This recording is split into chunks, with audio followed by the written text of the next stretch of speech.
하나님께서 우리에게 주신 말씀 사무엘상 2장 22절에서 36절까지 말씀입니다. 2장 22절에서 36절까지 말씀 우리 같이 봉독하겠습니다. 엘리가 매우 늙었더니 그의 아들들이 온 이스라엘에게 행한 모든 일과 회막문에서 수종드는 여인들과 동침하였음을 듣고 그들에게 이르되 너희가 어찌하여 이런 일을 하느냐? 내가 너희의 악행을 이 모든 백성에게서 듣노라. 내 아들들아 그리하지 말라. 내게 들리는 소문이 좋지 아니하니라. 너희가 여호와의 백성으로 범죄하게 하는도다. 사람이 사람에게 범죄하면 하나님이 심판하시려니와 만일 사람이 여호와께 범죄하면 누가 그를 위하여 간구하겠느냐 하되 그들이 자기 아버지의 말을 듣지 아니하였으니 이는 여호와께서 그들을 죽이기로 뜻하셨음이었더라. 아이 사무엘이 점점 자라매 여호와와 사람에게서 은총을 더욱 받더라. 하나님의 사람이 엘리에게 와서 그에게 이르되 여호와의 말씀에 너희 조상의 집에 애굽에서 바로의 집에 속하였을 때에 내가 그들에게 나타나지 아니하였느냐? 이스라엘 모든 지파 중에서 내가 그를 택하여 내 제사장으로 삼아 그가 내 제전에 올라 분향하며 내 앞에서 에봇을 입게 하지 아니하였느냐? 이스라엘 자손이 드리는 모든 화제를 내가 내 조상의 집에 주지 아니하였느냐? 너희는 어찌하여 내가 내 처소에서 명령한 내 예물과 내 예물을 밟으며 내 아들들을 나보다 더 중히 여겨 내 백성 이스라엘이 드리는 가장 좋은 곳으로 너희를 살찌게 하느냐? 그러므로 이스라엘의 하나님 나 여호와가 말하노라. 내가 전에 내 집과 내 조상의 집이 내 앞에 영원히 행하리라 하였으나 이제 나 여호와가 말하노니 결단코 그렇게 하지 아니하리라. 나를 존중히 여기는 자를 내가 존중히 여기고 나를 멸시하는 자를 내가 경멸하리라. 보라, 내가 내 팔과 내 조상의 집 팔을 끊어 내 집에 노인이 하나도 없게 하는 날이 이를지라. 이스라엘에게 모든 복을 내리는 중에 너는 내 처소에 환난을 볼 것이요 내 집에 영원토록 노인이 없을 것이며 내 제단에서 내가 끊어버리지 아니할 내 사람이 내 눈을 쇠잔하게 하고 내 마음을 슬프게 할 것이요 내 집에서 출산되는 모든 자가 젊어서 죽으리라. 내 두 아들 홈니와 비느하스가 한날에 죽으리니 그들이 당할 그 일이 내게 표징이 되리라. 내가 나를 위하여 충실한 제사장을 일으키리니 그 사람은 내 마음 내 뜻대로 행할 것이라. 내가 그를 위하여 견고한 집을 세우리니 그가 나의 기름 부음을 받은 자 앞에서 영구히 행하리라.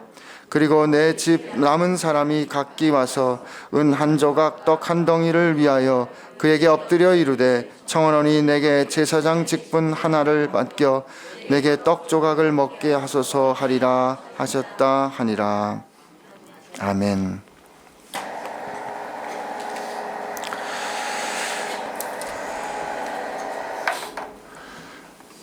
오늘 이 말씀 글쎄요, 우리의 제목을 붙여본다면 어떻게 붙일 수가 있을까요? 슬픈 초상화 같은 그런 말씀입니다. 엘리가 늙고 우리 어제 읽은 말씀 또 어제 말씀을 통해서 들은 것처럼 엘리의 자손들이 하나님께서 허락하신 그 귀한 일을 행하기에 합당치 못한 그들의 인티그리티에 문제가 생깁니다. 그리고 그 문제가 생긴 것은 그들이 재물을 가볍게 여기는 것이 아니라 그 재물을 통하여 하나님께 드리는 예배를 가볍게 여기고 만홀히 여기는 태도를 결국 하나님을 가볍게 여기는 삶의 태도를 가졌던 것을 보여줍니다. 근데 오늘 말씀은 그들이 나아가서 이제 더 나아가서 이제 이 회막에서 수종드는 여인들과 동침하는 간음하는 일을 벌이게 됩니다. 근데 이제 이 말을 듣고 엘리는 잘못된 것인 줄 알았습니다. 그러나 사실 성경 말씀에 보면 이렇게 간음한 일이 벌어졌을 때는 성경 하나님의 말씀이 주시는 합당한 응대함이란 돌로 쳐 죽이는 일이었습니다. 그런데 엘리는 그들에게 말합니다. 걱정하는 거죠. 너희가 어찌하여 이런 일을 하느냐. 내가 너희 악행을 이 모든 백성에게서 듣노라.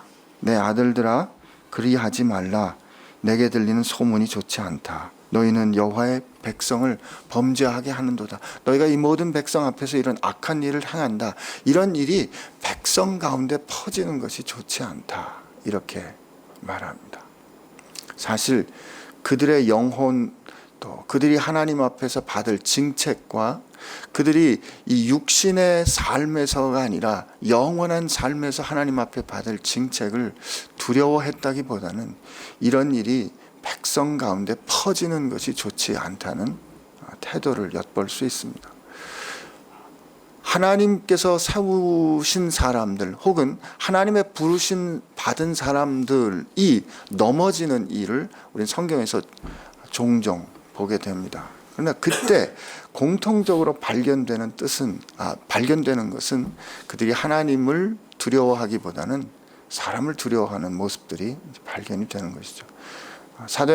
이 사무엘상 15장에 보면 사울이 아말렉을 치고 난 다음에 하나님 말씀대로 다 순종하지 않습니다. 하나님이 다 진멸하라고 하는데 가장 좋은 짐승들, 살찐 짐승들은 남겨놓습니다. 그리고 사무엘이 오지 않으니까 이제 제사를 먼저 드리고 나서 사무엘이 왜 하나님 말씀대로 순종하지 않습니까?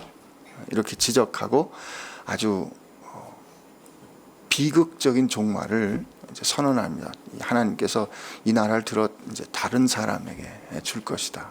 근데 그때 그가 사무엘을 붙잡고 했던 고백은 뭐냐면, 나를 높여 주십시오. 내가 이 백성들 앞에서 하나님께 예배할 수 있게 해 주십시오. 그게 자기를 높이는 방법이었습니다.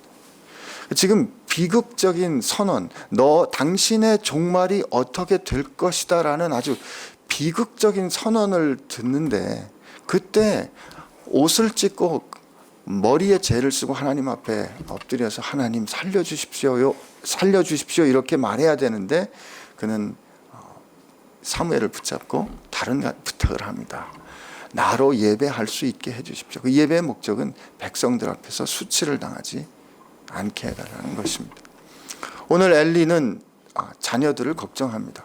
사실 이 자녀들이 지금 하나님 앞에서 돌 맞아 죽을 죄를 범했다면 하나님 앞에서 이 죽을 죄를 범하는 그 자녀를 그냥 놔둘 수는 없습니다. 더군다나 제사장으로 그냥 놔둘 수는 없습니다.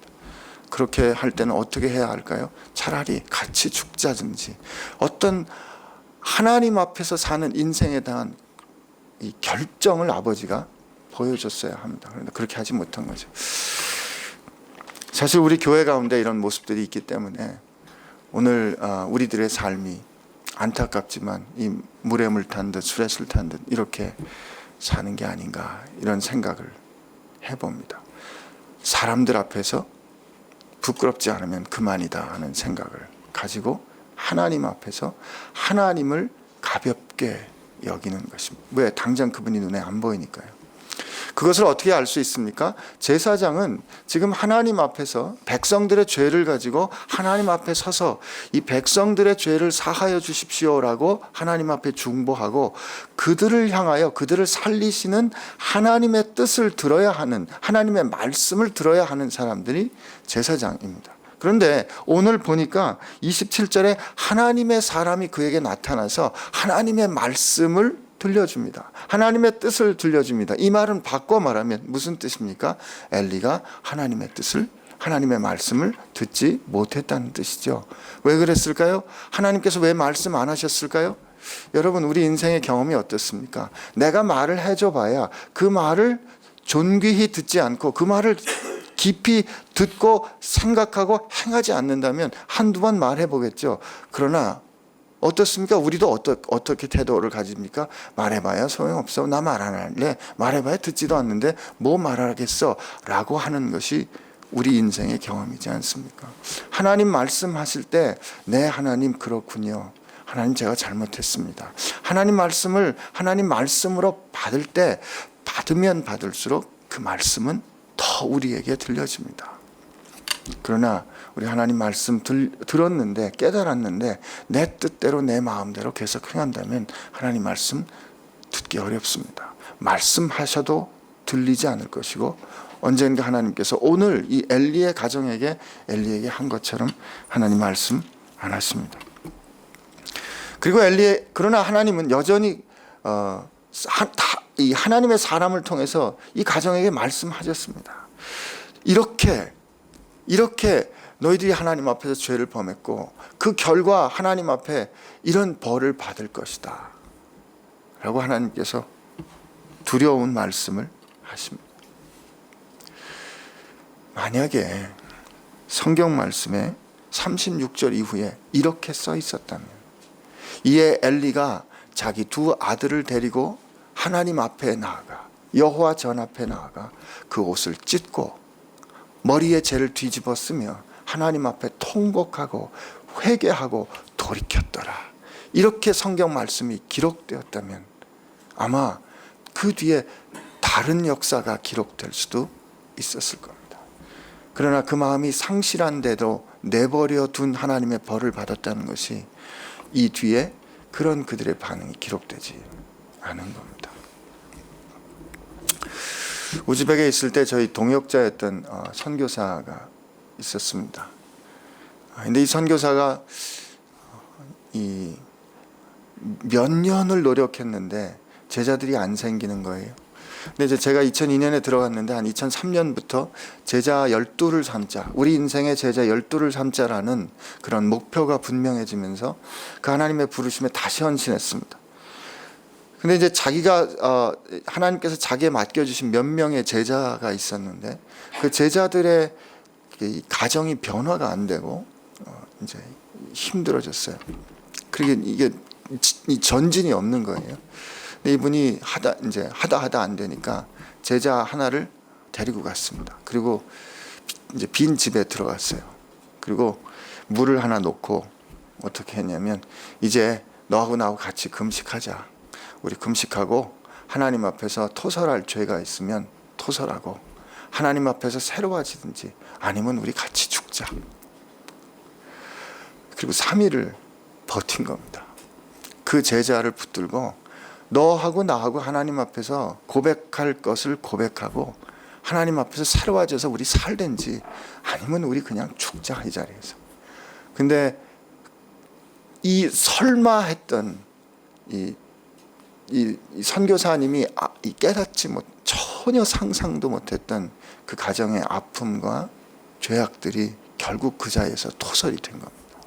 그리고 하나님 앞에서 그게 토설될 때, 그 안에 맥힌 것이 터져 나올 때, 그 고름이 터질 때 하나님 앞에 힐링의, 치유의, 회복의, 다시 살 수 있는 기회가 있었던 거죠.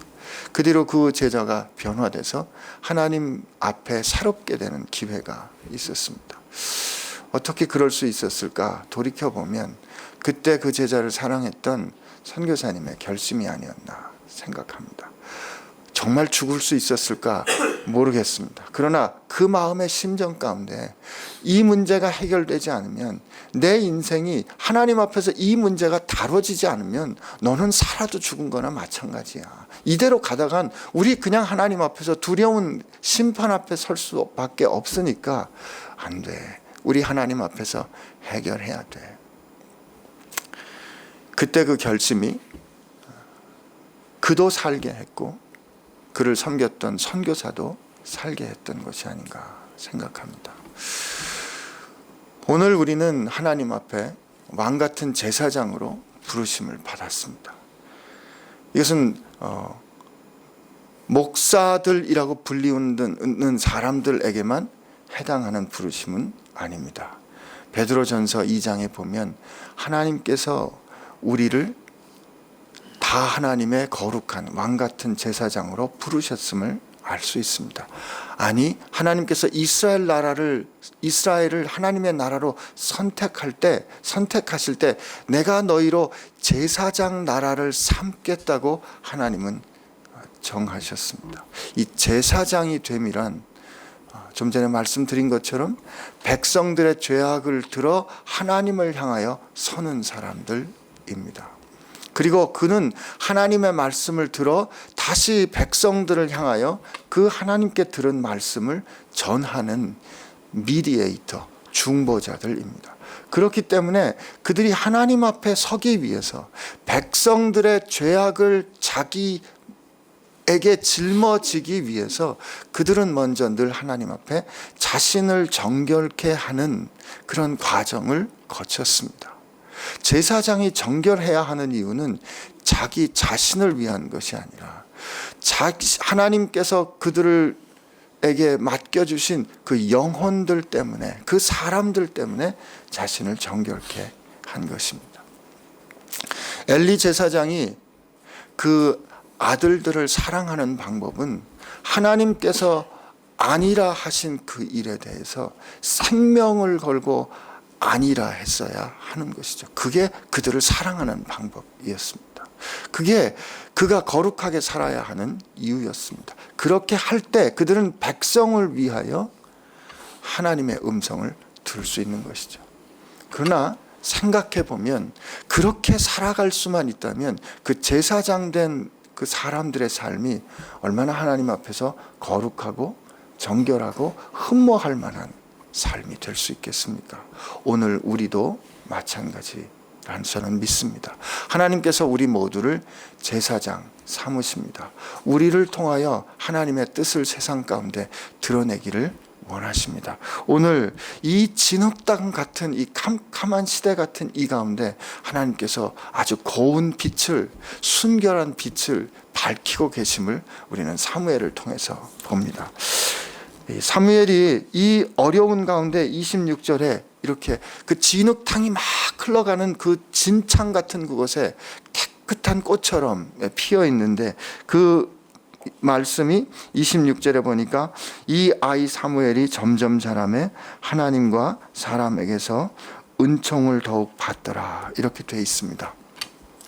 그리고 다시 35절에 내가 나를 위하여 충실한 제사장을 일으키리니 그 사람은 내 마음 내 뜻대로 행할 것이라 내가 그를 위하여 견고한 집을 세우리니 그는 나의 기름을 받은 자 앞에서 영구히 행하리라. 이렇게 하나님께서 세우신 사무엘을 하나님이 말씀하시고 그에 대해서 예언하게 하십니다. 근데 이 사무엘이 하나님과 사람 앞에서 은총을 더욱 받더라라는 그 말씀에 은총을 더욱 받더라 하는 그 말씀이 히브리 말로 토부입니다. 이게 무슨 뜻이냐면 하나님 보시기에 좋았더라 할 때 그 단어입니다. 이 토브라는 말이 처음 사용되는 것이 창세기 1장인데요. 창세기 1장에 땅이 혼돈하고 무질서하고 공허할 때, 그때 혼돈하고 무질서하고 공허한 것을 표현한 것이 토후입니다. 근데 그 가운데 하나님의 말씀이 임하고 하나님께서 창조하신 우주가 들어설 때 하나님 보시기에 좋았더라. 이것이 토부입니다. 그가 하나님 보시기에 토부했더라는 말은 그 뒤에 35절에 있는 말씀 내 마음에 합하여 내 뜻대로 행하는 자라는 그 말씀의 다른 표현이라 할 수 있습니다. 오직 오늘 우리에게 우리의 삶 가운데 이 엘리의 아들들이 이 얼그러뜨리는 삶 가운데 혹은 이 세상 가운데서 하나님은 하나님의 사람들이 하나님의 뜻대로 그 하나님의 질서대로 인생을 살아가기를 원하십니다. 그게 때로 어려울 수도 있습니다. 그게 때로 힘들 수도 있습니다. 그러나 그렇게 하나님의 뜻에 따라 살아가는 그 질서대로 살아가는 삶이 하나님 보시기에 은총을 받는 삶인 것이죠. 하나님께서 우리에게 원하시는 질서는 때로 죄 앞에서 우리가 우리 자신을 깨뜨리고 하던 모든 일을 멈추고 하나님 앞에서 하나님 이렇게는 우리가 못하겠습니다. 하나님 잘못했습니다. 라고 하나님 앞에 돌이키는 것이 이것이 우리 하나님 앞에 옳고 은총을 잇는 것입니다. 오늘 하나님께서 이 일을 놓고 우리에게 두 가지 가르쳐 주신다 저 생각합니다. 첫째, 우리는 하나님을 두려워하며 하나님께서 기뻐하시는 일을 정말 귀히 여기며 살고 있는가? 아니면 사람들이 나를 어떻게 보는가를 두려워하며 살고 있는가? 이것이 우리가 생각해야 될 첫 번째입니다. 두 번째, 우리 삶의 질서가 내 만족과 내가 원하는 대로 살아가는 것을 우리는 좋다고 여기고 있는가? 아니면 오늘 사무엘을 향하여 말씀하시는 것처럼 하나님의 뜻대로 행하는 그 질서가 하나님의 은총임을 생각하며 살고 있는가? 우리 자신을 그렇게 돌이켜보며 하나님 앞에 기도해야 할 줄로 믿습니다. 아마 이 진흙탕 같은 물이 흘러가는 세상을 우리가 살면서 경험할 것입니다. 그러나 그 가운데 그 욕망에 휩쓸려 가지 말고 오늘 하나님 앞에서 하나님의 뜻에 따라 하나님 앞에 정직하게 서는 여러분과 제가 되기를 축복합니다. 그렇게 하나님을 존중하는 우리 모두 되기를 소원합니다. 우리 같이 기도하겠습니다.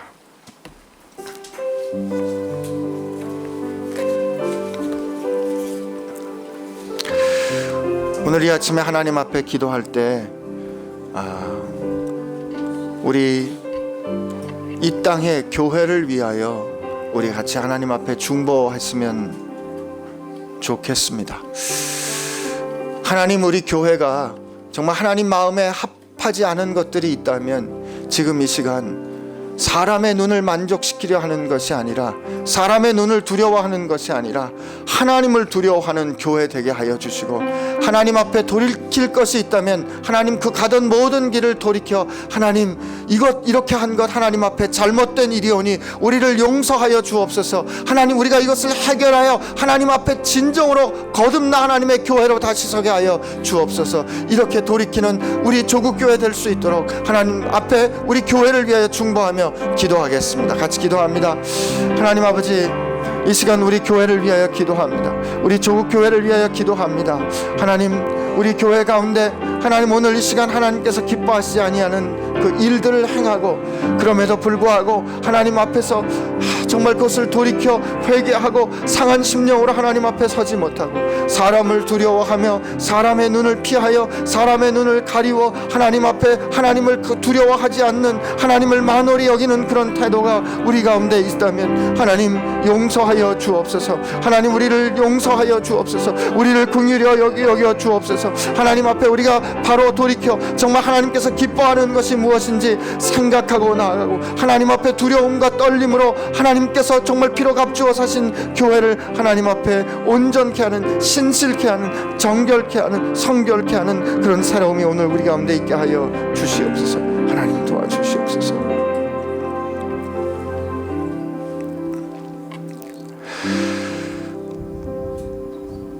하나님, 우리가 어찌 하나님 앞에 다 온전할 수가 있겠습니까? 하나님 말씀하여 주실 때마다, 성경 말씀을 통하여, 설교를 통하여, 기도할 때 하나님께서 깨우쳐 주실 때마다 하나님, 우리가 정신 차리고 하나님 앞에 돌이켜 회개하고 하나님 아니면 살 수 없음을 깨닫고 인정하는 저희들 되게 하여 주옵소서. 하나님을 속일 수 있을 것으로 생각지 않게 하여 주시옵시고, 오직 하나님 앞에 진실함으로 오직 하나님만이 우리의 구원이신 것 깨달아 하나님께서 기뻐하시는 뜻 다시 새롭게 붙잡는 저희들 되게 하여 주옵소서. 하나님, 저희가 하나님 앞에 은총을 얻기를 소원합니다. 그 은총 얻게 하여 주옵소서. 하나님 보시기에 합당한 질서가 저희 삶을 주장하게 하여 주옵소서. 우리를 죄에서 구원하신 우리 주 예수 그리스도의 은혜와 오늘 우리 가운데 살아계셔서 우리로 하나님의 자녀 되게 하여 주신 하나님 아버지의 사랑하심과 오늘 우리에게 오셔서 죄에 대하여, 의에 대하여, 심판에 대하여 말씀하여 주시고 생명의 길이 무엇인지 다시 깨닫게 하시는 성령님의 교통하심과 힘주심이 오늘 하나님과 사람 앞에서 은총을 받는, 하나님의 뜻대로 사는 사람으로 살기로 결심하는 우리 사랑하는 지체들 가운데 함께 하시기를 주의 이름으로 축원하옵나이다. 아멘.